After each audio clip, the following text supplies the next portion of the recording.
Foundations of Mindfulness. Please pay attention. We have been following the instructions that the Buddha gave in the sutta called Satipatthana, or the sutta about the four foundations of mindfulness, which covers all human activities. Human lives or human ways of conduct can be divided into four: the realm of body, the realm of feeling, the realm of thought, and the realm of mind objects. There are a lot of details concerning these four aspects of a human being. Our bodies have experienced a lot of things, we have felt a lot of feelings, encountered various kinds of thoughts, and faced a lot of mind objects or mental impressions. No matter what happens to the body or to the physical form, with mindfulness we can understand the fundamental truth, or the fundamental nature that underlies the activities of the body. Mindfulness gives us insight into the nature of the body. The underlying nature, the fundamental law, that governs the physical realm is what we call the three common characteristics: impermanence, unsatisfactoriness, and no self. Feelings are also subject to the three common characteristics. Every kind of feeling, whether it results from contact with the eyes, with the ears, with the nose, with the tongue, with body, or with mind, is subject to these three common characteristics. Ultimately, feelings have no self. We cannot take them to be a self or a person. If we do not understand the reality of feelings, we will be their slave. We will try to struggle for the pleasant feelings, we will try our best to protect whatever can give us pleasant feelings. A lot of people are busy possessing objects that provide them with pleasant feelings, but they will ultimately find that they cannot keep them all the time. They are subject to change, to vanish. The Buddha always stresses that a feeling is not self, it is not the person, it is not the individual, so do not take it to be a person or self. Worldly beings who do not practice cannot understand what the Buddha said, but we will be able to understand if we practice hard enough. During the past few days we have been here, we may not have attained this insight yet, but it is within our capacity to see, to understand, and to have insight into the nature of feelings. We should understand mind or mental formations too. Thoughts, or mental impressions, are very important because if we are not aware of our thoughts they will give rise to anger, hatred, and delusion. They will give rise to pleasure, pain, sorrow, happiness, and a lot of conventions. Law, rules, regulations, and all sorts of things will come into play and your thoughts will proliferate without end. Thus we should learn to understand the thinking process. Can we see thoughts? Can we know the thoughts that arise in our minds? Do we follow the thoughts or do we just know them, just be aware of them? Do we suffer because of thoughts or do they make us happy? Can we see how thoughts are not self? Are we able to see them as void or empty of self? If we understand and see the thoughts that arise in our minds, thoughts are no big deal. We will become their master. But if we do not know the thoughts in our minds, they will control our lives, they will be our masters. To practice mindfulness meditation, we start by cultivating awareness of our bodies. We start at this point and then we become aware of feelings. Once we are confident enough to be aware of body and feelings, we will then go to the next step of being aware of our thoughts. We cannot jump directly to awareness of our thoughts, because we need to be skillful enough or it will cause us trouble. Our mindfulness should be cultivated and it has to start from an awareness of the body and our feelings. Once our mindfulness is developed enough, we will proceed further to train ourselves to be aware of our minds. We have to know the former step thoroughly first. If we ignore the awareness of the body, and jump to the step of mental awareness, we will become easily lost in our thoughts. To handle our thoughts and mental impressions, we need to know their weak points. It is as thought we are going to handle a snake. Snakes are harmful, but the skillful person who knows their weak point can capture them without getting hurt. It is like handling an elephant. Elephants are very big and strong, much stronger than human beings, but if we know their weak point we can capture and harness them. Whatever strength it has, however powerful it is, it does not matter because we know how to handle it. The same goes for our relationship with our minds and our thoughts. We have to know the weak point of our thoughts, then we will understand and will be able to handle them. We should know what their source is and how they are conditioned. With this knowledge, thoughts will not be harmful anymore. Keep knowing your body and mind. Stay only with the knowing, and do not do other than this. Stay firmly with knowing, and knowingness will bring about a change to your mind. We need not do anything to the mind or even the thoughts, but just pay attention to our awareness, the knowingness. Luangpor Teean compared unintentional thoughts to a rat and mindfulness to a cat. For ordinary people, the rat is very big while mindfulness is very small, the cat is very small. If you want the cat to get rid of the rat, you have to feed the cat properly, so that it will grow bigger and bigger until it can catch the rat. So what is the food for the cat, or mindfulness? We have to feed mindfulness with endurance, with diligence, and with constant effort to cultivate our mindfulness. They will develop our mindfulness, and mindfulness will do its duty on its own, handling, replacing, or removing the thoughts from our minds. We do not need to do anything with the thoughts. Just allow your mindfulness to grow and mindfulness will do its job. So, try to be firm on this principle. Does it sound difficult? Now let's talk about the fourth category, mind objects. There are two kinds of mind objects. One belongs to the realm of wholesomeness, and the other, unwholesomeness. Wholesomeness will enable us to be skillful, to be wise, and to be intelligent. It keeps our minds normal, stable, and unmoved by pleasure or pain. The unwholesomeness mind object, the second kind of mind object, always brings trouble to us. It creates a lot of suffering, and it turns one's mind to hell, to be animal-like, or to be a ghost. So, this is what we should be aware of. If we understand these four aspects of reality, body, feeling, thoughts, and mind objects, we have already covered all aspects of a human being, and our study is completed. So try to be familiar with these four realms of our lives, and learn to cultivate awareness of body and mind, of thought and of mind objects. Once we finish such study, our minds will become the noble life, the life that is harmful neither to ourselves nor to other people. It is called noble. Noble means harmless. Do not become stuck in doubt, in uncertainty. I can assure you that all kinds of sufferings, defilement, and unwholesomeness are born out of our ignorance of the nature of body and mind, and strengthened by it. Once we have attained insight into body, feeling, mind, and mind objects, these four aspects, our lives should be liberated. What I have learned, and have not learned much, I learned about these four aspects of life or reality.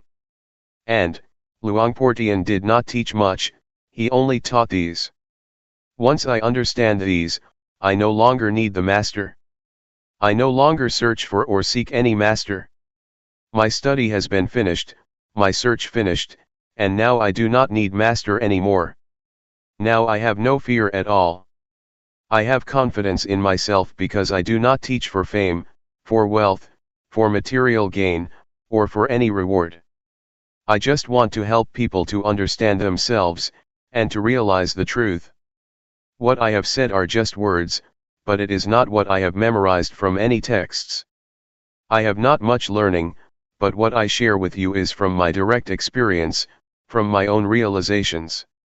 That is why I am confident speaking and sharing with you. That is all. Please regard all of us as brothers and sisters.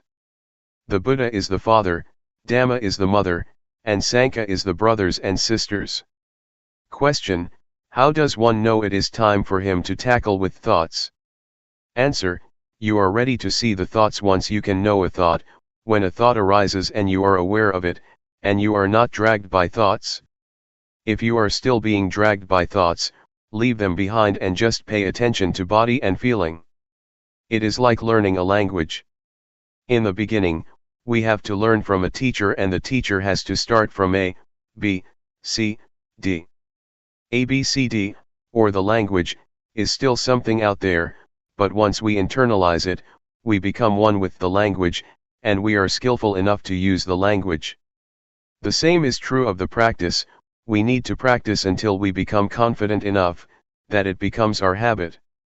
When a thought arises, you are immediately aware of it, and can handle it properly. The more we are confident, the more we are able to handle or to control our minds. Finally, awareness will lead us out of suffering. If we still become lost in our thoughts and are still moved by them, still get happy or suffer because of them, it is not time yet. Anyway, for beginners, the first step of practice is not to keep knowing the thoughts.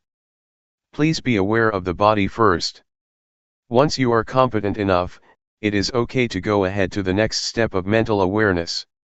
Question: how do you get rid of drowsiness during the practice? Answer: it is natural to get drowsy. Everybody has to face this problem and overcome it. Otherwise, it will become an obstacle to the progress of meditation. Drowsiness is caused by the laziness of your mind. We should activate it. Try to give our mind a job to do. Pay attention to external things, so that it becomes activated again, or change your posture, or feel the vibration of your body. When I started the practice, I kept a bucket of water near me. When I felt drowsy, I used the water to wake me up. When it didn't work, I just put my head into the bucket to wake myself up. Do not close your eyes. Do not yawn, close your mouth and resist yawning. Make your movements stronger, smile, refresh yourself, and feel confident and courageous. Defeat it and subdue it. There are 5 hindrances that obstruct us from making progress in our spiritual activities. The first one is drowsiness, the second is restlessness or agitation, the third is doubt, the fourth is sensual desire, and the last is ill will or hatred. Drowsiness is like indolence, restlessness is like mischief, naughty, or stubborn, doubt has a nature of no self-determination or no resolution. These are the 3 dominant qualities of the mind during our progress. What the Buddha said is already in ourselves. He taught our reality. Question: on the conventional level, we have a saying, follow your heart, not your mind. Answer: it is the wholesomeness in our mind and in our hearts that tell us what we should do. We should transform anger to compassion, suffering to happiness, and agitation to peacefulness. It is wisdom that tells us what to do. If we know this is good or this is bad, if we know this is harmful or this is not, we do what is good and unharmful. I do not know whether you call it heart or mind. Just follow it. Question: just follow it and act on it? So it will not create any cause and effect?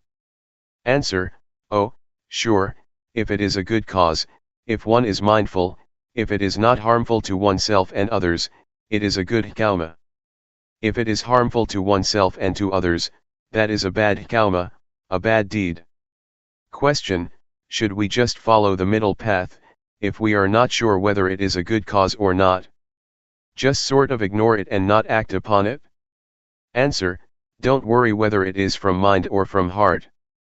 If you know it is harmful, avoid it. If it is good, act on it. We do not know, and we do not have such an expression in Thai, at least not one that is popular among the Buddhist monks. We often follow the heart and create a lot of problems. It is a different cultural orientation. Question: how does mindfulness work? Answer: you will realize it after you see it very often. You will realize, oh, it is like this. It is a matter of how frequently you see it. Avoid thinking, analyzing, or reasoning. Watch your body until your mindfulness is developed enough, and your mindfulness will be like a fire alarm, a smoke detector. The smoke detector never watches or keeps looking for smoke, but once it detects even a small amount of smoke, the alarm goes off. Mindfulness is like that. You will be aware of even a small portion of thought that arises automatically, without intention. So allow mindfulness to work on its own, do not order it or command it. Mindfulness works like that. Question: can you comment on psychic power, miracle, or New Age? Answer: if it happens and you become attached to it, there is the problem, but if you just see it and let it go, or if you are just aware of it, that is good.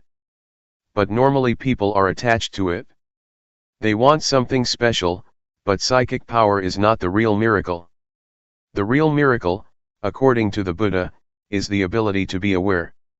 When you sit and know that you are sitting, that is the supreme miracle according to the Buddha. Psychic power is the result of concentration, not awareness. If you have strong concentration, then your mind becomes powerful. Monks or people who practice mindfulness meditation seldom attain this power, but it is a shortcut to enlightenment, because you are unlikely to be distracted by psychic power, so you go ahead. Otherwise, you see flowers, you see shopping centers, you make visits, and then progress is delayed, but the delay is enjoyable. As for New Age, do not pay attention to things out there. They are just technology. If you enjoy technology, such as computers, it may seem like progress to you and you may enjoy spending whole day with the computer. You are better in terms of power over technology, but you are not any wiser than other people. Technomania, the same mentality for those who are interested in psychic power in Buddhism, leads to suffering. June 13, 1997. Lifetime practice. We have already studied the sacred Buddhist texts, especially the text on the four foundations of mindfulness. We practice through our experience, which is in reality the sacred text that is already in ourselves. With our practice, we have investigated into the text which is the experience in ourselves. We have investigated or trained ourselves to be aware of body, feeling, mind, or thoughts, and mind objects, the key points in this sacred Buddhist text. How can we see them? We see these four phenomena through mindfulness. With mindfulness, we are able to understand the reality of these four aspects. We have to cultivate mindfulness or awareness in order to see these four aspects of reality, otherwise, we cannot have understanding. We cannot know body, feeling, thoughts, and mind objects with intellect, nor through reasoning or analytical mind. The only way is to realize, to experience ourselves, then the realization will arise. We have explored the realms of the body, feelings, mind, and mind objects. In fact, there are many details in the realms of body, feeling, thoughts, and mind objects. The more we practice, the more we experience the reality of these four realms, the more we are familiar with the sacred Buddhist text. Keep trying. Keep practicing, so that you will be familiar with awareness, and gain an understanding of the nature of body and mind, of the condition of body, and of the activities of body and mind. You will achieve insight into body and mind, and will have a thorough understanding of body and mind. If you reach that point, you will have already finished the study of this text, this sutra, and you will be able to handle feelings properly. Feelings are everywhere, but I would like you to be stable like stones. Stones are here, stones are there, stones are everywhere, in Thailand, and in America. Stones are the symbol of stability, of constancy, of normality. So, if you handle feelings properly, and know not to be moved by whatever feeling it may be, or whatever feeling you may experience, your mind will be normal and constant, not getting high or low because of feelings, pleasant or unpleasant. If we do not know the nature of feelings clearly, we are going to be their servants. We will run after feelings, struggles for pleasant feelings and run away from unpleasant ones. Feelings, especially pleasant feelings, can lead to war. They bring a lot of consequences. Our lives will be dependent on pursuing pleasant feelings. That is why suffering arises. So, please understand feelings properly. Everyone has body and mind, and we have to stay with body and mind. We also all share the same feelings and mental impressions. They are present in all of us. If we understand body, mind, feelings, mental impressions, and mind objects, we will understand each other, we will realize that everybody is one, the same. So this sacred text can be applied universally. The Buddha has already laid out the formula to understand human beings, to understand ourselves. So, please try to learn the sutra, this text, through our practice in cultivating awareness and mindfulness. If we know this reality thoroughly, completely, our search for the meaning of life is complete. We have already graduated, there will be no need to study anymore. We get high or low, depressed or happy, feel pleasure or pain. We are up and down because of feelings or emotions, because we take them to be substantial, to be a person. We make them personal because we do not understand the real nature of these mental impressions. Somebody may feel, during the practice, that they are tired. But if you understand mental impressions clearly, you would rather say, tiredness is present in me, not, I am tired. We do not take tiredness to be ourselves or to be a person. So please develop an observer in your mind, within yourself. Just see the feeling, acknowledge it, notice it, don't identify with it, and you will learn how to be free of it. So, keep looking into yourself, keep observing, keep seeing, and you will be free, will see, will understand its real nature. If you see it frequently, the truth of body and mind will reveal itself for us to see. Actually, the truth reveals itself at every moment, but since we do not know how to see it, we miss it. There are a lot of consequences of not understanding the truth of body and mind. Defilement, anger, hatred, delusion, selfishness, and suffering, are all results of our inability to see body and mind properly. So, it is very important to learn seeing body and mind, to be aware of body and mind.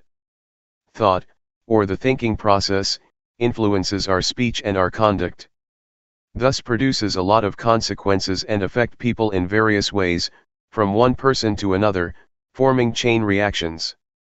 So, simply put, thoughts can produce a lot of consequences. But if we see the thoughts and understand their nature, they will not have as much influence or consequences. Unintentional thoughts cannot last if you see them, if you are aware of them they are not substantial. Once we are aware of them, they just fade away, so do not think they are substantial. Just be aware of them. They cannot produce consequences. A thought has no end, it is always concocting reality. If we do not know the way of the thought it will start another one and another, without end. There is a story of a dog in a monastery. Sitting under the staircase, the dog saw a monk returning from the alms round with food. It thought the monk very lucky because he could get food easily. After finishing his breakfast, the monk gave the leftovers to the dog.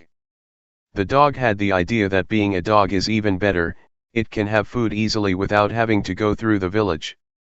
But after a while, a monastery boy beat the dog and the dog changed its mind, I would like to be the boy because he can beat the dog, he is superior to the dog. After the boy went to sleep, a fly buzzed over him, and the boy made a fuss trying to get rid of the fly without success. So, the dog thought being a fly would be better because he could disturb the boy, and the boy would not be able to get rid of it. A while later, though, the fly flew to the dog's mouth, so the dog just stretched his tongue out and caught the fly. He finally realized that to be a dog is better because he could overcome the fly. This is the concocting mind, the power of compounded thinking without end. We change our minds all the time. In a thought itself, there is truth, the truth of the thought, the cause of suffering as well as the cause of happiness, the truth of the way, the suffering, and the way out of suffering, the truth of attachment and the truth of detachment. Thought is not a self, it is subject to condition. You have to understand that thoughts are created by conditional factors. They cannot exist alone. So we have to understand the conditions that produce the thoughts. All kinds of truths about suffering and the cessation of suffering can be learned, can be known within the truth itself. Truth is not a self. It is a condition. You have to understand. The Buddha said to Sariputta, that things and existence are produced by causes. They are governed by the law of causality. If you want to extinguish this, you have to get rid of that, because that is the cause of this. This is the law of causality, the law of dependent origination. So, if thoughts are subject to this law, they have causes and sources. If we want to get rid of an undesirable thought, we need not suppress it or eliminate it, but we should trace it back to where it came from, and then deal with it. Buddha achieved victory because he knew how to deal with the cause of suffering. So, to understand the underlying cause of thoughts, we need to develop awareness. Our awareness should be totally developed, full awareness. The way that the Buddha mentioned in many sermons, including the first sermon, was formalized and laid out in the text of the Four Foundations of Mindfulness. The way that he mentioned is important. If you follow that way, you will learn how to realize the truth properly. The nature of all existence is subject to impermanence, unsatisfactoriness, and no self.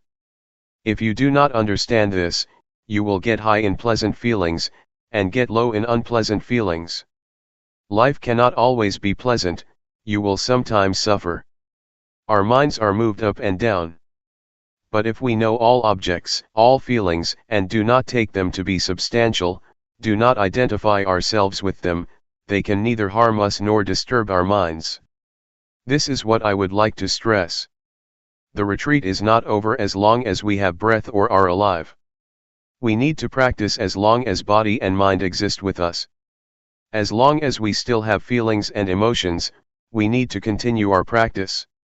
To give you an idea that we are not alone, anything happens to us, noise, voice, people, sight and sound, taste and smell, from surroundings, have involved our lives. We have to learn to deal with all sorts of things properly, so that we will not suffer.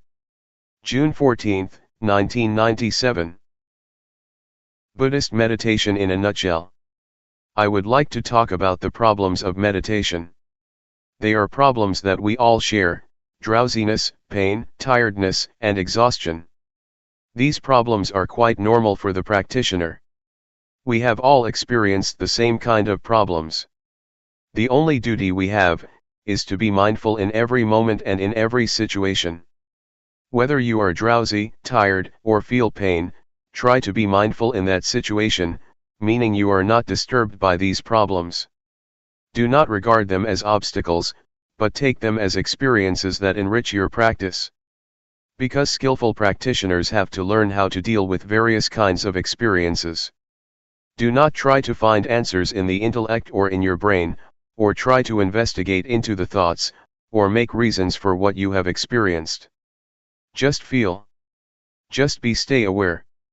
The practice of awareness will bring you insight or wisdom. It is the wisdom that is not the result of intellect or rationalization, but of repeated practice. This kind of wisdom enables you to understand the nature of reality. And the practitioner who concentrates on this kind of practice, will obtain wisdom in return. This is what we call wisdom resulting from practice, not from intellect or from memorization.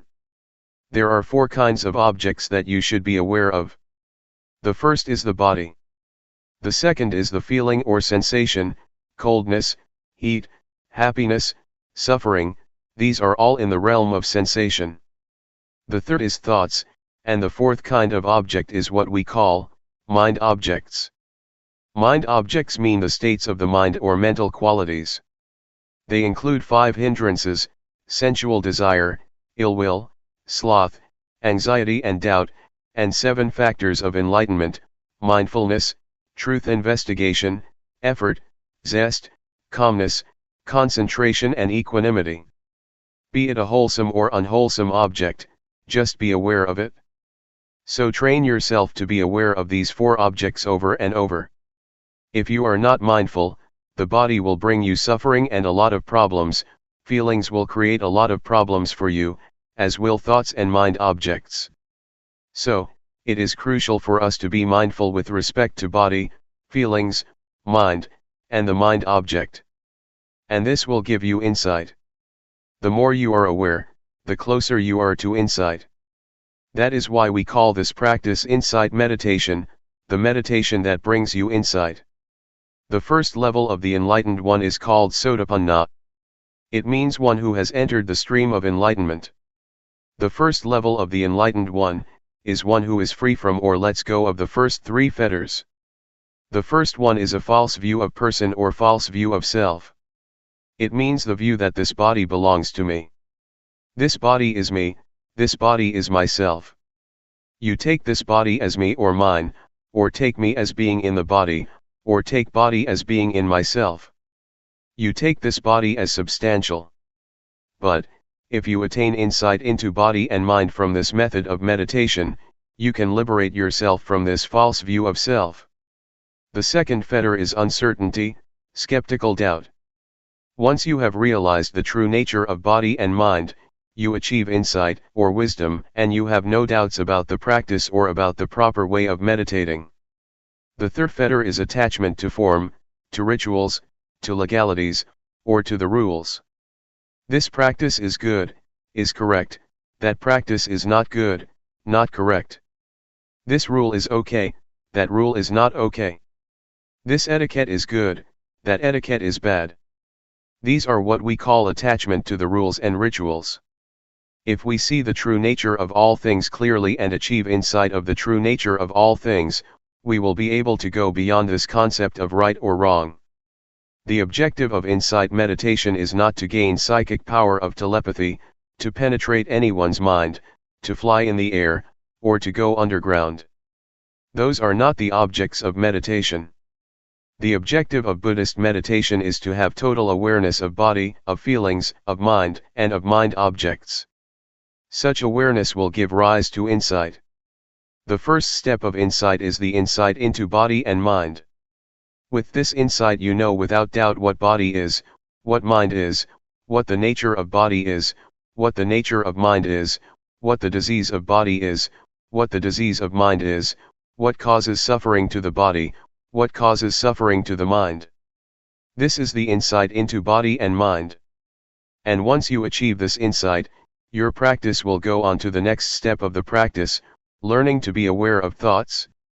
In the beginning, as I suggested a few days ago, you should just be aware of your body. Do not mind your thoughts. Just leave whatever thoughts arise behind.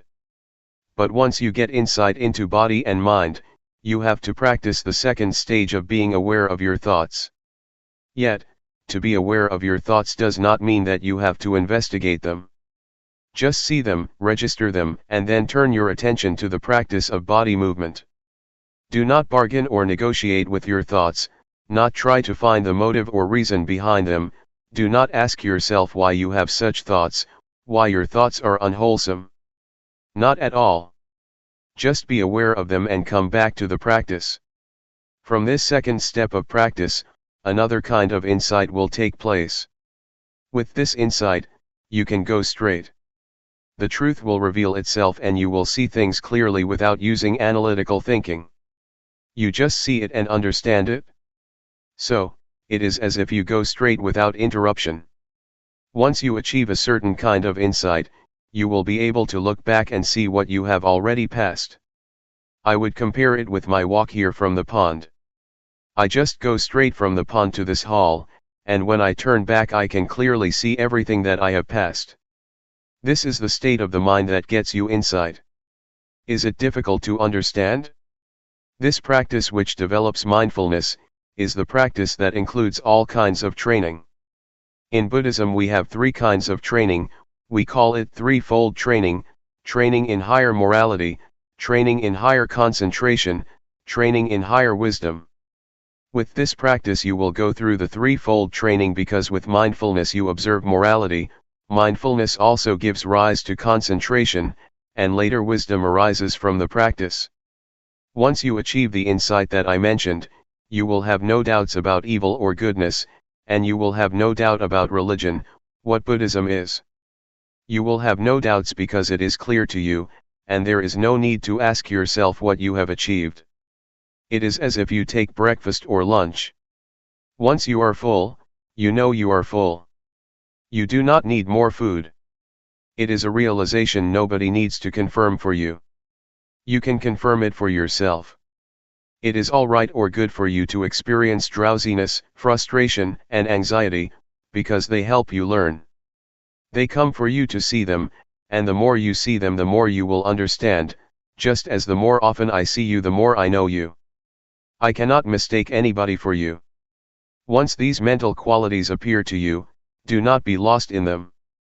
Try to see them, do not identify with them, but see them, observe them. And the more you see them, the less likely they are to disturb you. They will gradually fade away. July 8, 1997. Insight Meditation. It's time to give a talk to complement your practice. We are practicing meditation to develop mindfulness, according to the system that the Buddha developed. This system of practice was not invented by Luangpor Teean or by anybody else, but was developed thousands of years ago by the Buddha. It is called insight meditation or Vipassana meditation. It is different from the calmness meditation, that was developed even before the time of the Buddha. The primary aim is to develop insight through mindfulness. The mindfulness that we experience or have already developed, is the same mindfulness that the Buddha experienced. And the body that we are going to be aware of, is not different from the one that the Buddha used as an object of meditation. The feelings or the sensations that we need to be aware of are also the same that the Buddha meditated on. And all the hindrances that we encounter, be it anxiety, uncertainty, indolence, anger or sensual desire, are also the same that the Buddha faced and overcame. So, what we do is not far from what the Buddha did or experienced. There are two objects that we have to be aware of, body and mind. That which moves is body. The hand's movement is the body's movement. That which receives sense impressions or that which think is the mind. The primary objective is to enable us to be aware of the body in the beginning. This practice enables us to be aware of every moment, every movement we make, either in our daily lives or in the formal practice as we are doing now. Sometimes we take this body as mine. We take our thoughts to be my thoughts, to be myself, or to belong to myself. These are misperceptions, or false views. We should take the body as body, mind as the mind, and nothing beyond that. The body follows the laws of nature. It has its own nature. The body is also subject to change. It has feelings. Do not take feelings or physical sensations as self or as substantial. They are just the condition of the body, just the feeling of the body. The same applies to the mind. There are many kinds of mental states: anger, drowsiness, anxiety, happiness, suffering, etc. These are not the real nature of the mind. They are just the activities of the mind or the conditions of the mind. The nature of the mind itself is peaceful and radiant. Again, do not take the negative emotions as the nature of mind. They are just the conditions of the mind. Please differentiate between these two aspects, nature and conditions or activities. If you have this understanding, the understanding of the nature and conditions of body and mind, you have already achieved insight into the reality of body and mind. When we develop mindfulness, it enables us to see and to be aware of body as body, feeling as feeling, mind as mind, and do not take them to be selves, to be ourselves, to be me, or to be mine. When anger, anxiety, or suffering arises, please see them as they really are. Recognize that suffering is present in me, but I am not suffering. Anger is present in me, but I am not angry. Drowsiness arises in me, but I am not drowsy. Try to see or to be aware like this. Do not take any emotion as yourself or belonging to you. Just take it or see it as it is. That is the proper attitude to have. When you practice mindfulness to a certain point, you will have this insight into body and mind, and the truth of body and mind will reveal itself. What is the nature of body? What is the nature of mind? What is the suffering of body? What is the suffering of mind? What is the cause of physical suffering? What is the cause of mental suffering? These are the truths that will reveal themselves when you attain a certain level of insight, and these will reduce your suffering. You have to look. You have to be aware. Then, insight will occur. If you are lost in thoughts or emotions, you cannot see, cannot understand the nature of mind. If you take this body as self or as belonging to you, you will not be able to understand the real nature of your body. So please keep knowing, and being aware of whatever happens to your mind and body. Do not identify yourself with thoughts, feelings, or emotions. Just see them. When you are aware, you will realize that the mind is impermanent, it is subject to suffering, and it is not self. The same goes for the body. The body is impermanent, it is subject to suffering, and it is not self. These are the insights, the results of awareness. Can you understand? The noise disturbs us, but sound is just sound. Do not bother with it. Don't be disturbed by noise. Just accept it. That's the way it is. Do not let it have an effect on you.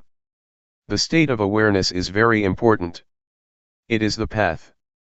It is the fundamental of holy life. It is the whole of the training.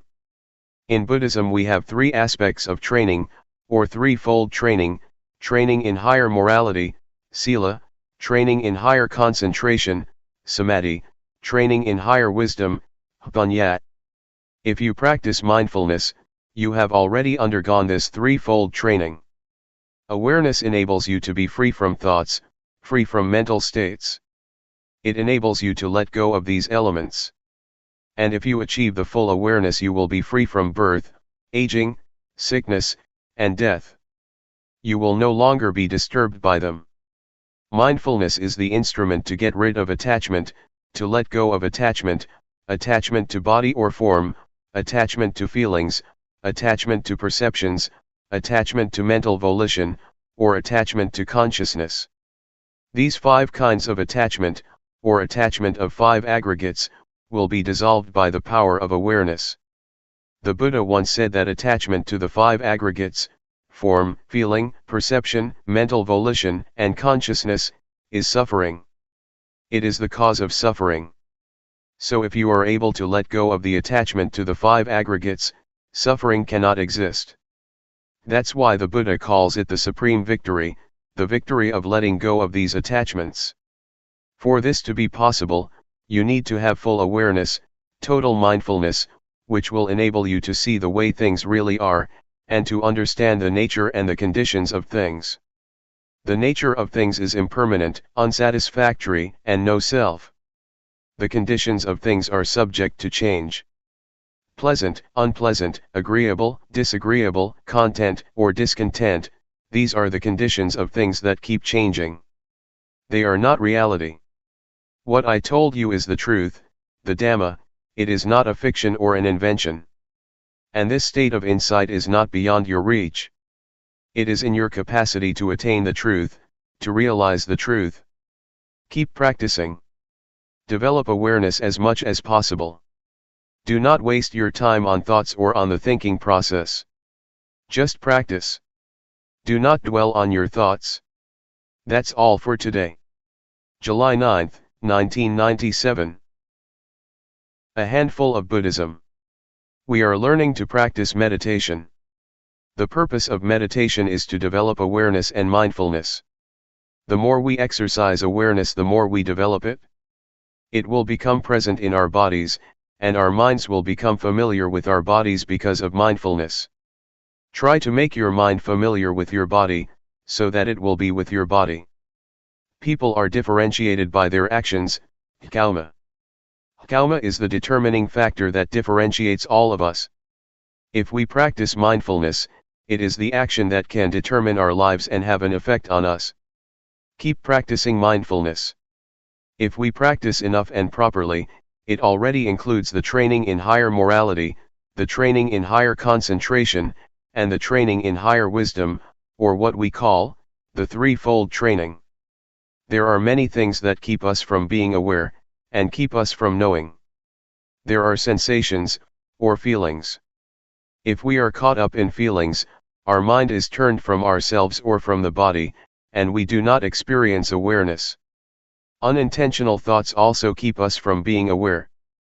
Be they good thoughts or bad thoughts, if we are distracted by them, awareness disappears and we cannot create the desirable karma of practicing awareness. So try to turn your mind away from those feelings and thoughts. Do not become distracted or disturbed by them. If you become aware and keep knowing your body, you will realize later that the unintentional thoughts are like the garbage. They are undesirable and we are no longer tempted by them as before. We do not refuse or reject feelings or thoughts, but we are not to be caught up in any of them. Mindfulness enables us to be aware of these feelings and thoughts, and mindfulness enables us to bring the mind back to the body's movement. We keep knowing, keep being aware, and keep returning our attention to our bodies, rather than being lost in our feelings, emotions, or thoughts. These will give rise to insight. We will see clearly that the unintentional thoughts are garbage that cannot trick us anymore. Formerly we may have enjoyed thinking the thoughts, falling into them, getting caught up in them. But once we see them as garbage, we feel ashamed of ourselves, and we no longer want to bother with them. This is the insight that you can achieve from thoughts themselves. They give you this lesson. When thoughts arise, just be aware of them. And I myself, as I told you yesterday, have been caught up in thoughts for many years, never aware of how they determined my life. But one day I was suddenly aware, I suddenly understood. I suddenly bumped into a thought, saw it face to face, and finally overcame it. My thoughts could not tempt me or trick me anymore. This was the decisive victory. Before that, I was the slave of my thoughts which concocted greed, hatred, and delusion. With thoughts, greed, hatred, and delusion arise. A lot of thoughts become the consequence of those defilements. Once I understood and saw the thought clearly, I became its master. The thoughts cannot be my master anymore. This is the insight, the result of accumulated awareness. The four categories, body, feelings, mind or thoughts, and mind objects, keep coming into our lives. We experience all of them. During practice, they keep coming, keep arising, and keep disturbing our minds. We do not know how to deal with them because we do not have enough mindfulness. But if our mindfulness is strong enough, they just come for us to learn and see their nature clearly, to see that they are temporary states of mind. There are two kinds of nature, the nature of body and mind, and the conditional state of body and mind. These are the two aspects of body and mind that we can realize, that we can understand. Later we can see where thoughts come from. Where are they? What is their source or origin? What is their stronghold? We can know it all. We will also be able to know the three characteristics, impermanence, unsatisfactoriness, and no self. We will know what they are, and we see everything in terms of them. This insight is possible because of the mindfulness that we keep developing. Everything that we experience can be put into two realms, body and mind. It is all related to these two realms, body and mind, and no more than that. When we are aware of the body and mind, we can see the two aspects that I mentioned earlier, the true nature of body and mind, and the conditional or the temporary state of body and mind. For example, feelings, whatever they are, heat or cold, pleasure or pain, happiness or suffering, these are not the true nature of body and mind. They are just the temporary states or conditions that keep changing. This reality or insight will reveal itself. These are the insights that keep coming to the mind. Be attentive to your practice. Do not bother with the practice of other people, looking to see how they practice, or how long they practice, or how well they practice. Don't worry about whether you yourself are practicing rightly or wrongly. Just keep knowing. Just maintain awareness. Just stay mindful. All your problems will be solved on their own. After you have progressed to a certain extent, you will find that many problems just disappear on their own, like drowsiness or scattered thoughts, etc. Mindfulness is the only fundamental of the practice. Just stay firm with mindfulness or awareness. There is no more than that. With mindfulness, the factors in codependent origination can come to their end. When you have contact with the world and have feelings, they will not produce defilement or any consequences. They just stop there if you have mindfulness. But if you do not have mindfulness, they will produce other factors. So just let the progress of codependent origination stop at the stage of feeling, and there will be nothing more.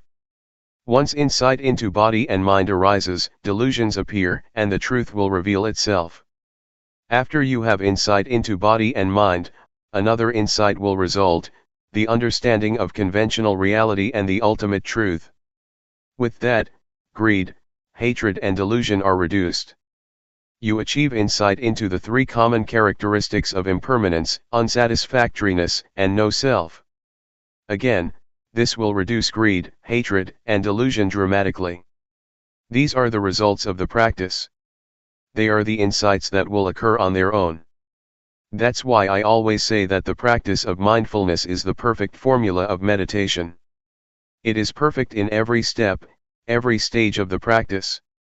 There is no more than that. All virtues, all teachings are included in the practice of mindfulness. Be it training in higher morality, training in higher concentration, training in higher wisdom, compassion, loving kindness, generosity, endurance, etc. These are all virtues that you have already practiced through mindfulness meditation. In fact, the key teachings or the key virtues, according to Buddhism, are just a few, just a handful. July 11, 1997. Letting go. What we are doing now is following our Master, the Supreme Master, the Buddha, who developed this meditation a long time ago. He used his body and mind as the text or scripture for studying the Dhamma through cultivating awareness of the body and mind.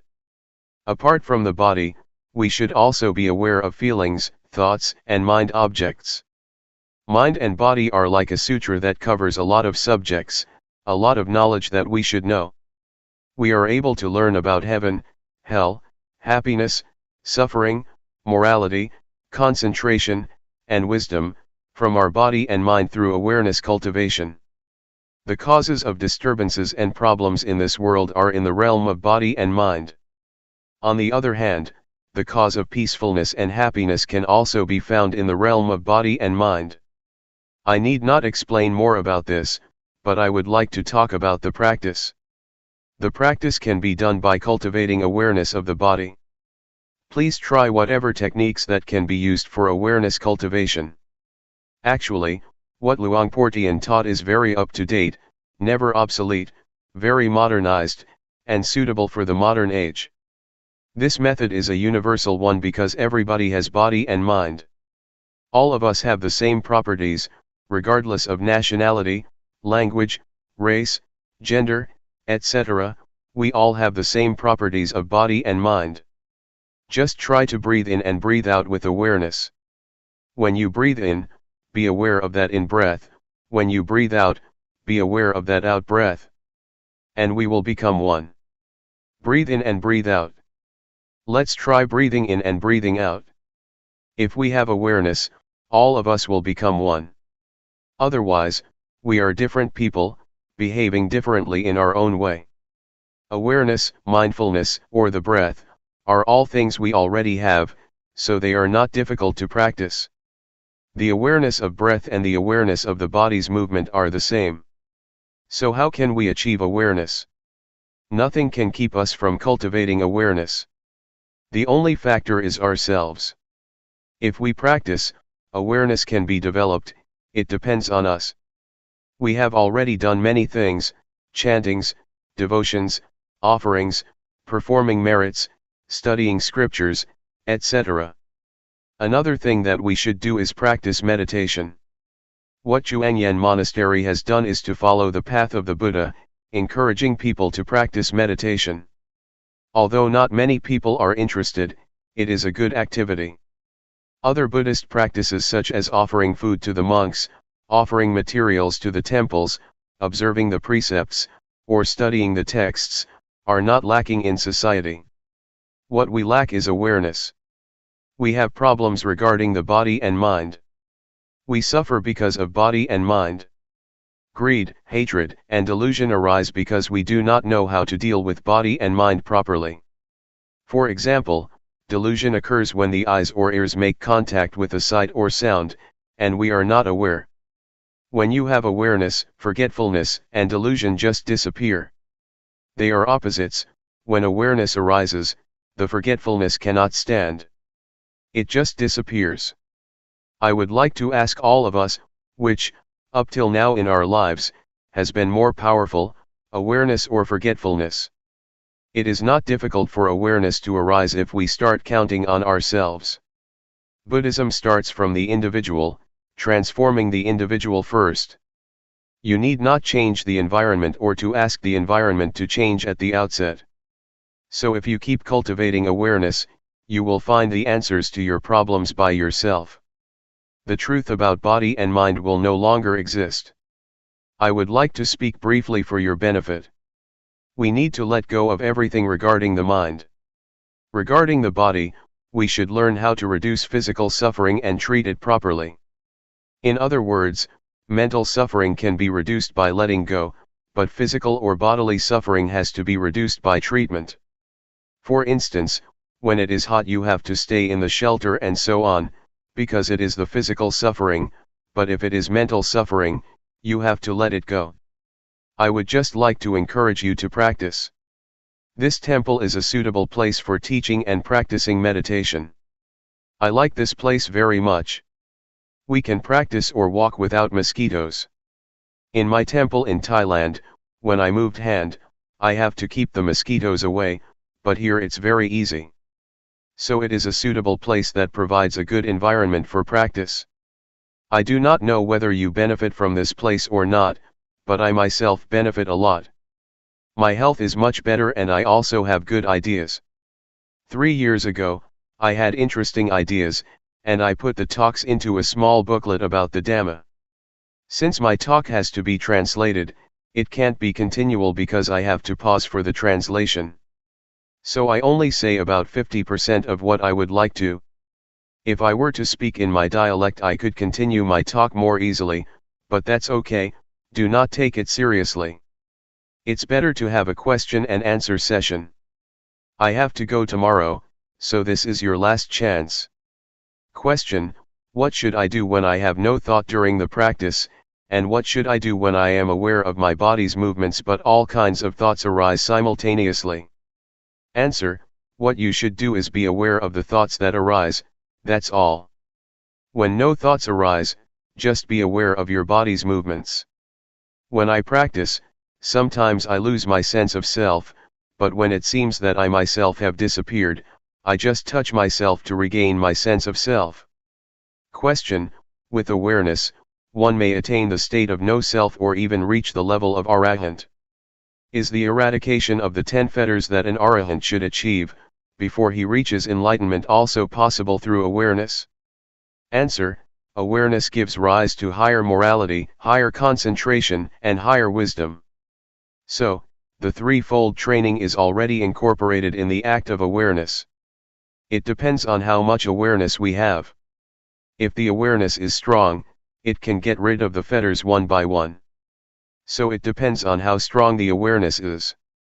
The more powerful it is, the more likely it is that it can overcome or dissolve the fetters. Question: how do we enhance the changing conditions of our bodies and minds with awareness during our practice? For instance, what do we do if the mind becomes neutral? Answer: a neutral state of the mind means that the mind is ready to be happy or suffer. Just be aware of that neutral state. If it transforms into a pleasant feeling, just be aware of it. If it becomes an unpleasant feeling, just be aware of it. At the same time, if there is no thought, just recognize that there is no thought. When a thought arises, just be aware of it. You need not do anything with your mind or make it move from that state. Just practice and be aware of your body's movements, that's all.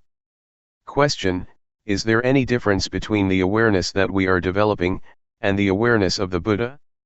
Answer: they are the same. If you develop awareness to a certain point, your mind will be at the level of sustained observance, constant awareness. It is a sustained awareness, keep seeing and keep knowing all the time.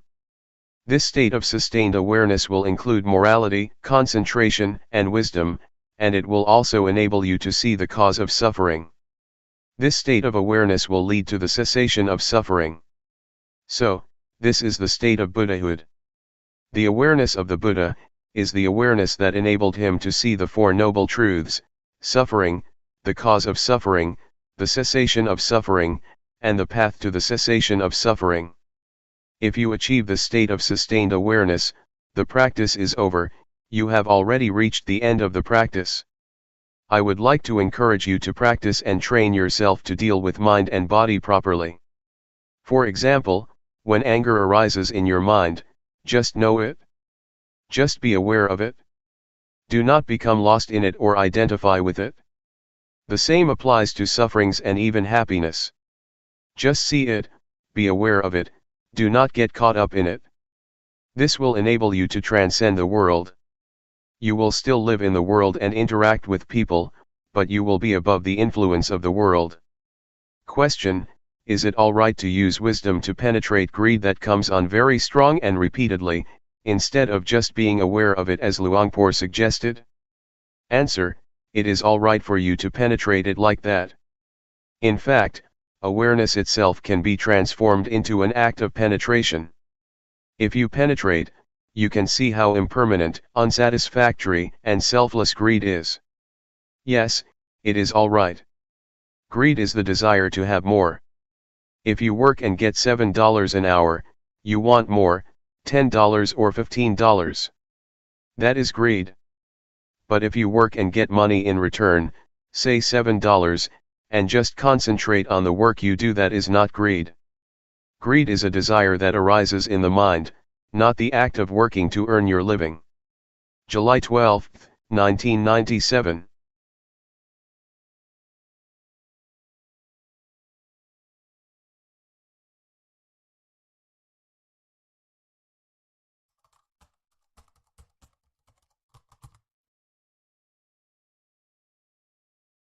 May all beings be at ease. Whatever living beings there may be, whether they are weak or strong, omitting none, the great or the mighty, medium, short or small,